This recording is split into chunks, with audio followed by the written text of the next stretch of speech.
Hello everyone. Today I'm going to be sharing with you an exposition on a country called Somalia.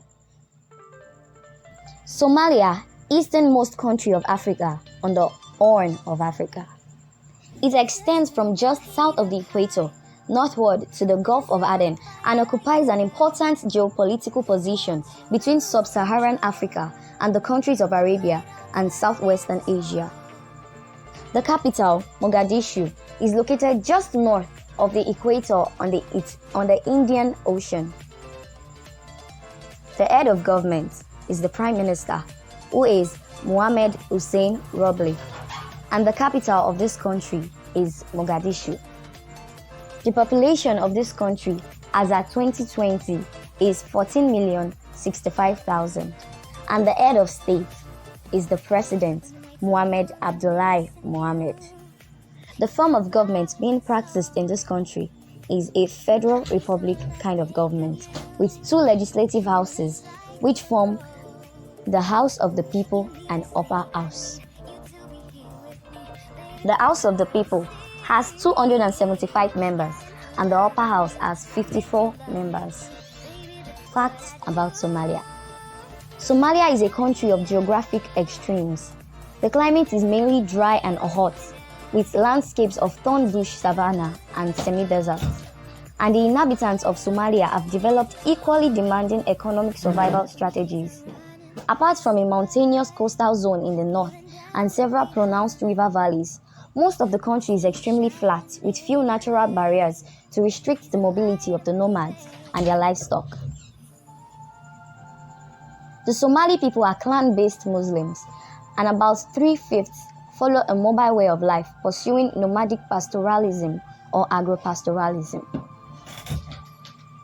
The Republic of Somalia was formed in 1960 by the federation of a former Italian colony and a British protectorate. Mohammed Siad Barre held dictatorial rule over the country from October 1969 until January 1991, when he was overthrown in a bloody civil war waged by clan-based guerrillas.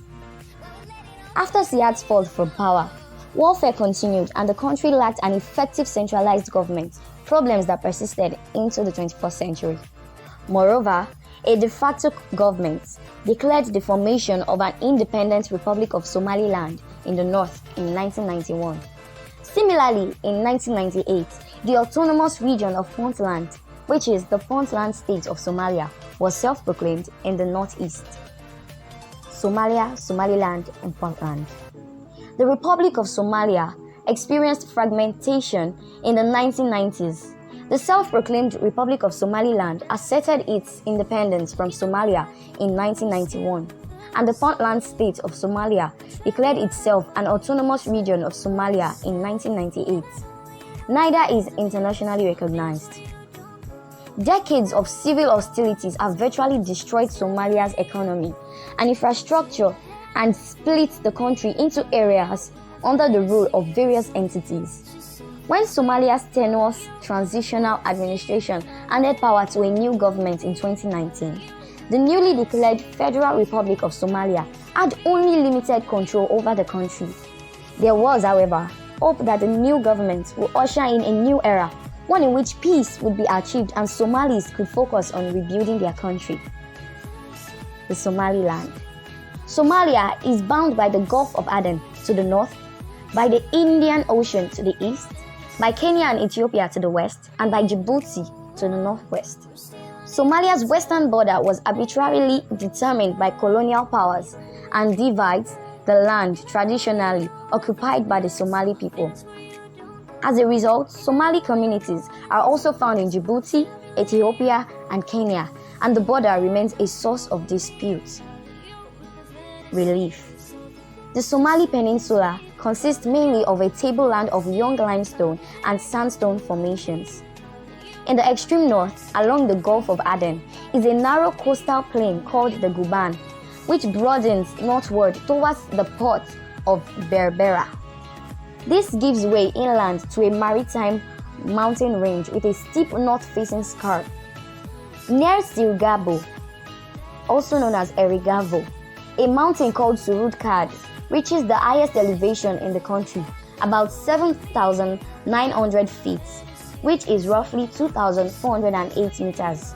And to the south are the broad plateaus of Galgodon or Ogo Islands and the Sul and Ald regions, which drop gradually southward towards the Indian Ocean.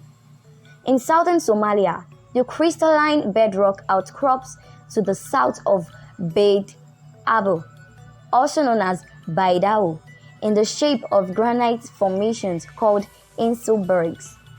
These give way farther south to alluvial plains, which are separated by the coast by a vast belt of ancient dunes stretching more than 600 miles, which is 1,000 kilometers, from south from Kismayo, also known as Chisimahio, to north of Obio, also known as Obia. Drainage. The flatness of the Somalian plateaus is interrupted by several deep valleys. Starting in the northeast, there are the Darur and Nogalid, also known as the Nogal valleys. Both are wadis that, in season, have rivers flowing into the Indian Ocean at Safon and Ale respectively. In the southwest are the only permanent rivers in Somalia, the Juba and the Shabil, also known as the Shebele. Originating in the Ethiopian islands, these two streams cut deeply into the plateaus before meandering through the alluvial plains towards the coast. Whereas the Juba flows directly from north of Kismayo into the Indian Ocean, the Shabil veers southwest immediately to the north of Mogadishu and flows into a large swamp before reaching the Juba. The Juba carries more water than the Shabil, which sometimes dries up in its lower course of years of sparse rainfall in the Ethiopian islands. During dry seasons, these rivers are a major source of water for people and animals because over most of the country, the water table is deep or the groundwater has a high mineral content. The conservation of surface runoff is of primary importance. Soils. The types of soils vary according to climate and parent rock. The arid regions of northeastern Somalia have mainly thin and infertile desert soils. The limestone plateaus of the interfluvial area have fertile dark grey to brown calcareous residual soil that provide good conditions for rain-fed agriculture. The most fertile soils are found on the alluvial plains of the Juba and Shabil rivers. These deep vertisols are covered in black soil derived from decomposed lava rocks that are commonly called black cotton soil because cotton often is grown in them. These soils have a high water retention capacity and are mainly used for irrigation agriculture. Climate. Somalia lies astride the equator, but unlike typical climates at this latitude, conditions in Somalia range from arid in the northeastern and central regions to semi-arid in the northwest and south. The climatic year comprises of 4 seasons. The Gu or main rainy season lasts from April to June. The second rainy season, called the Dahir, extends from October down to December. Each is followed by a dry season, the main one called Jilal, from December to March, and the second one Saga, from June to September. During the second dry season, showers fall in the coastal zone. Long-term mean annual rainfall is less than 4 inches, which is 100 millimeters in the northeast, and about 8 to 12 inches, which is about 200 to 300 millimeters in the central plateaus. The southwest and northwest receive an average of 20 to 24 inches, which is 500 to 600 millimeters a year. While the coastal areas experience hot, humid, and unpleasant weather year-round, the interior is dry and hot.